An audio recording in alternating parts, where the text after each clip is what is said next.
And hello, everyone. This is Jessica. She participated in a Smart Fat Loss Group online program, which started in January and finished a few weeks ago, actually. And she had great results. I lost around 5 pounds. Yeah. Lots of loss in volume, waist, hips. Yeah. How did you find the progress? What was the biggest challenge prior to participating? So before I took part. Yeah. What was your biggest challenge on the way to weight loss? For me, I think it was just there's so much information out now in the fitness industry, and being part of the fitness industry as well. I find there's a pressure on myself that I put on myself. No one else puts it on me, but that I kind of need to maybe not look look a certain way, but make sure I'm where I need to be.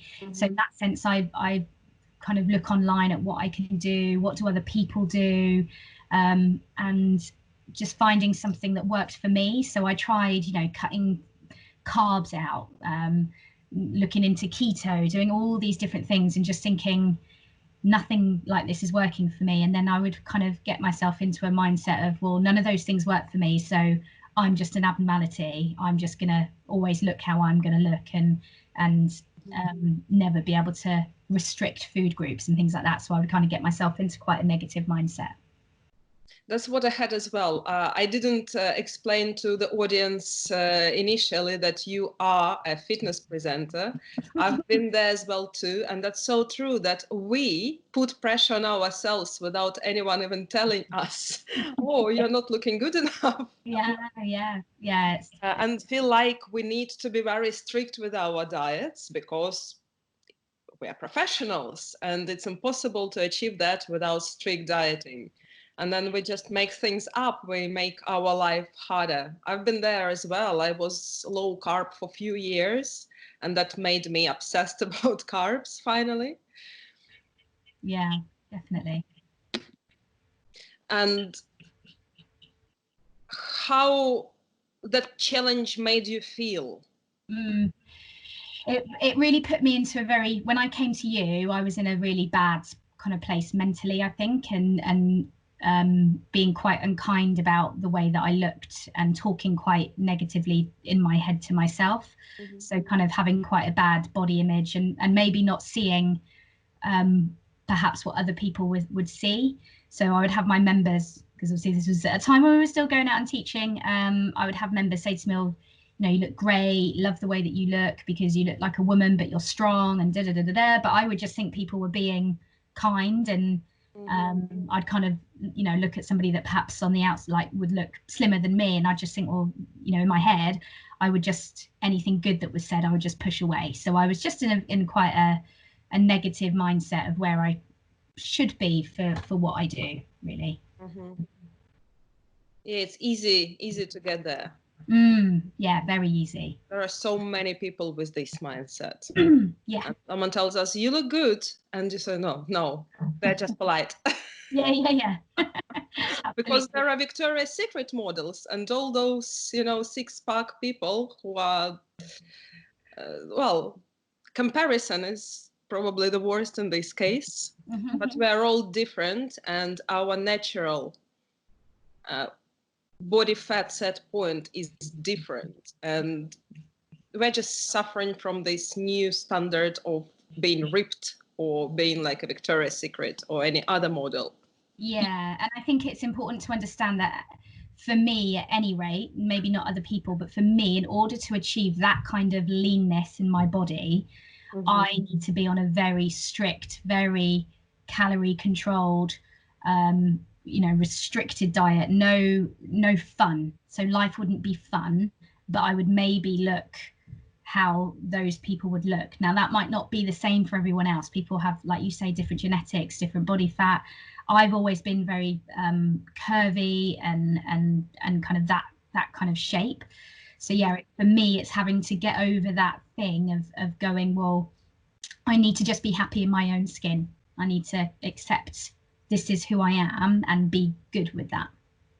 Exactly. Yeah. So did this change after participation in the group? And what else changed after taking part in the group? So yeah, definitely the mindset thing, and as you know, I've had a lot of setbacks over the kind of the past couple of weeks. So yeah, generally my mindset has really changed, and I noticed it actually this morning when I did grit. So I was looking at the masterclass, and there's a particular woman on there that looks crazy fit, like really amazing chiseled abdominals and stuff like that. And then I thought, yeah, she looks great. She's probably worked really hard to get that way and maintain that for filming. So that's cool. And I kind of looked at myself in the mirror doing grit, and I thought, you know what, I'm jumping really high and I'm moving really well, and I'm keeping up with the people where I need to be. And then, you know, just something for me is I'll put on normal clothes and I look nice and I look slim and I look good. And so I kind of go, yeah, I've got it. So it's not an easy thing. So I wouldn't say that now I'm, you know, super positive all of the time and I'm like, yeah. But I have a little dialogue with myself of going, okay, well, that's okay to feel that way, but these are your good things. This is why you look good, and this is you, and that's okay. That's good. So that's kind of how I'm dealing with it now at the moment. Yeah, that's excellent. And that's very important. It takes time to change this mindset. It took me quite a long time to be less strict with myself, less demanding. Yes. And to accept that I should not look like a Victoria's Secret model. Yeah. Yeah. And what about your diet? Did your diet change? Because in our course, we not only work on the mindset, on being kind to ourselves and to being kind to our bodies, but also how we can eat in a more smart way to get the best out of what we can. Yeah, so that's a really interesting thing as well, because again, through looking at all of the different things that you have online, you hear so many different things about how many meals to eat a day and la la la la la. So for me, I really enjoyed the fact that I actually had a number that I needed to work from, and however I made that up, that was my choice. Yeah, so for me, I actually find that very naturally I'm not hungry in the morning. I like to have a couple of coffees, and normally I would, in my normal day-to-day life, I would go off and teach a couple of classes, and I would actually feel very good on that. But then on the back of it, I'd come home and I'd eat some food. And sometimes before taking part in your course, I'd kind of think, well, I should really have breakfast in the morning, because that's what people do, and that's when people work really well. And actually I don't work as well with that. I find that I've got more energy and can work better and more efficiently when I do things my way. So for me, the first kind of few weeks was just kind of understanding what my eating habits are, and that again, that's okay. And then when I was really looking at what I was eating, for me the biggest cutback has actually been condiments. So like mayonnaise and butter. I suppose butter's not really a condiment, but like the extra things that I would add on to food to make them taste yummy. So I realized that I tend to eat pretty well. I tend to cook my food and I look up different recipes and stuff like that.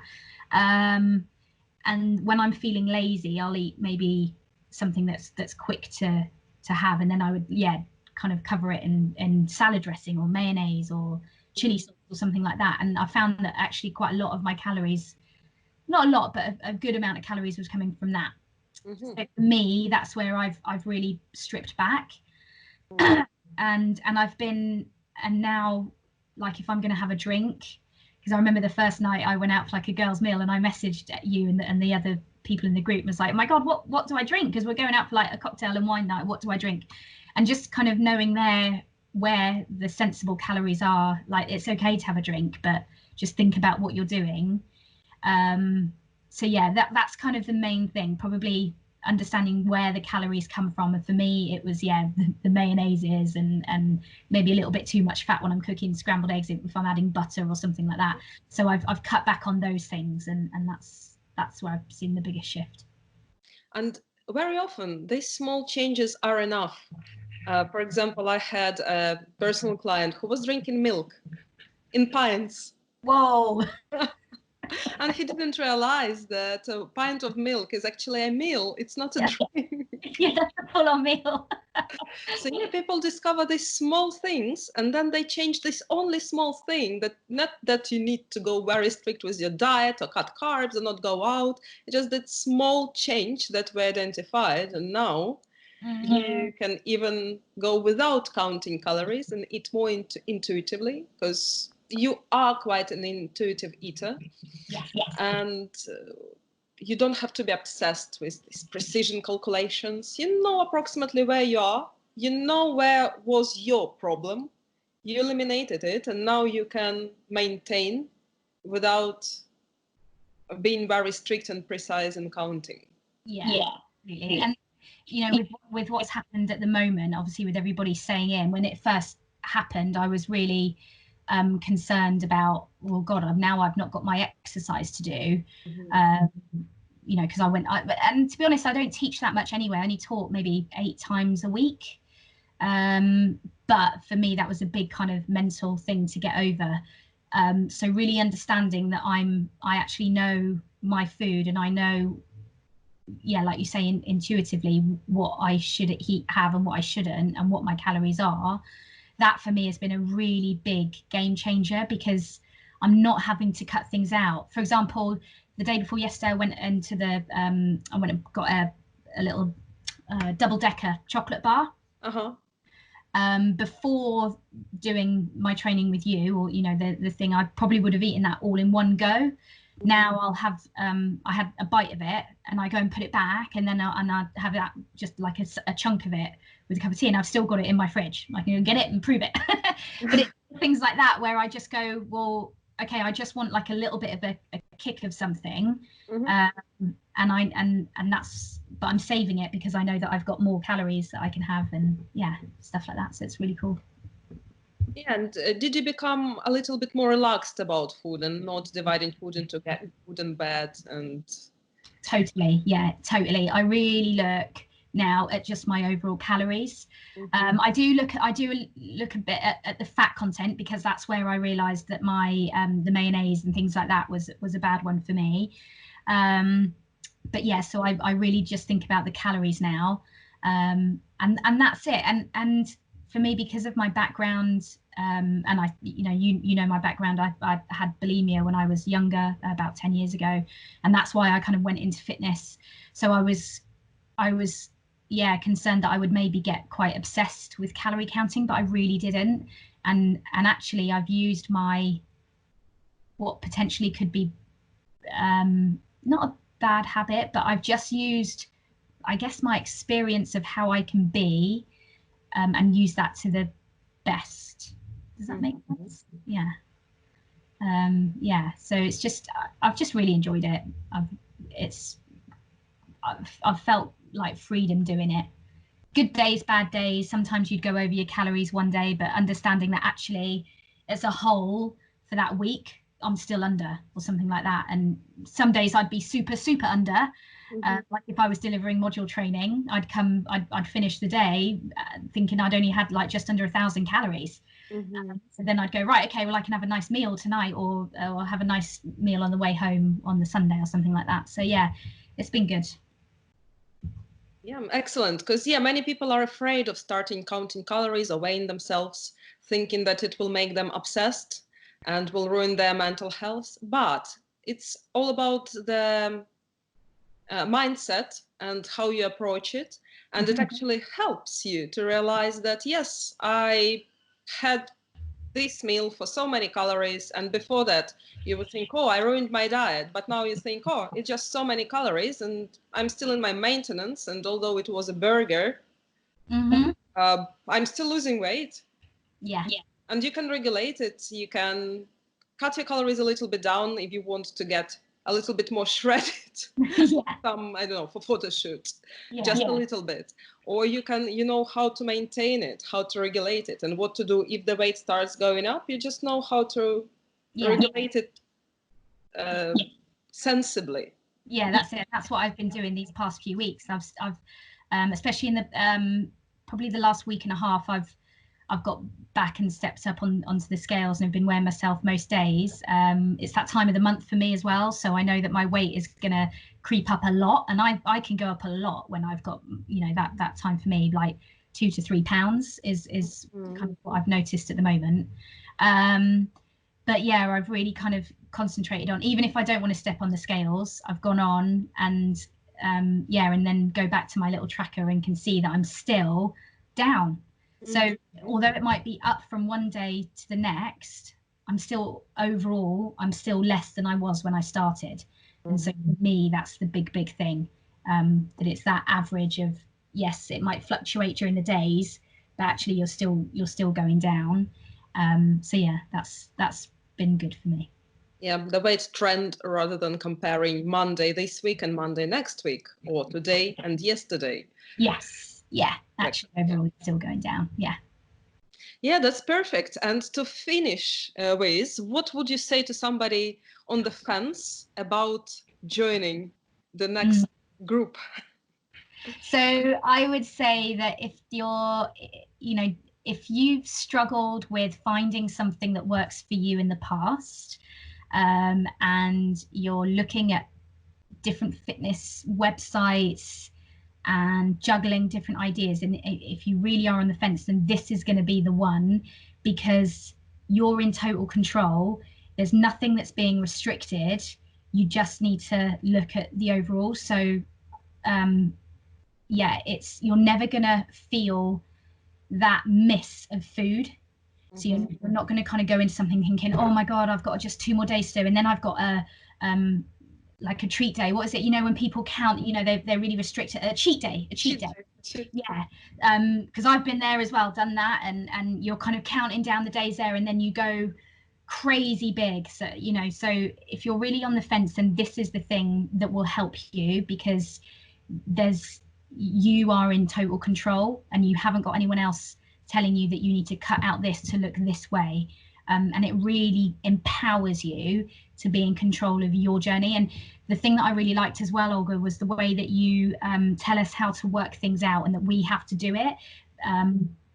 And yeah, the tracking and everything like that. So you're empowering us with the tools to not only make the changes now, but to actually carry on and live this very achievable and very maintainable lifestyle of being healthy. And like you say, if you want to shred a little bit more, then I just know I need to cut down my calories a bit more. Or yeah, vice versa. If I'm just maintaining, I know what to do. This has been the most successful thing for me, in everything that I've done. It's because I feel happy, and that's the big thing, because I feel happy. Really happy to hear that. Thank you very much. Thank you. You've been amazing throughout the whole thing as well. Thank you did great. So I hope you can continue maintaining or losing or gaining if you want. I don't know if I'm quite there yet. No, I want to get a little bit further down, just a little bit, and then I'll look into maintaining from there. But we'll see what happens on lockdown. I don't know.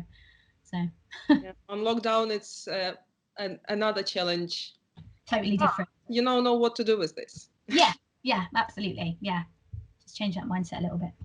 Yeah, thank you very much. Thank you.